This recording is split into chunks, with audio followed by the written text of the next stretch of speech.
नमस्कार, TV9 मराठीवर आपल्या सगळ्यांचं स्वागत। मी निखिल आणि माझ्यासोबत आहे। नमस्कार, मी रुशाली। आणि महत्त्वाची बातमी, 3 फरार आरोपींचा मर्डर झालेला आहे। बॉड्या सापडल्याचा फोन आल्याचं अंजली दमानिया यांनी म्हटलंय।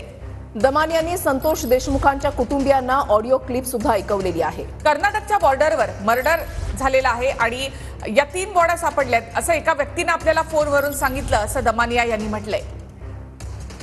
रात्री 11:15 वाजता एकांचा फोन आला आणि त्यांचं असं म्हणणं होतं की बाकीचे 3 आरोपी मिळणारच नाहीत कारण त्यांचं मर्डर झालंय।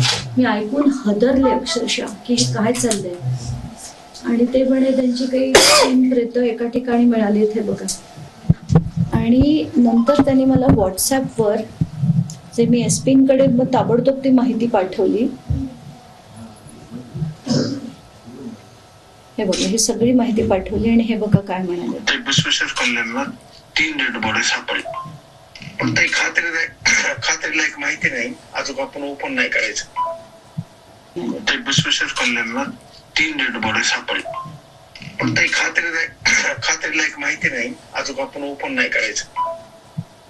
ते विश्वेश्वर कल्याणला 3 डेड बॉडी सापडली, पण काही खात्रीला एक माहिती नाही, अजून आपण ओपन नाही करायचं।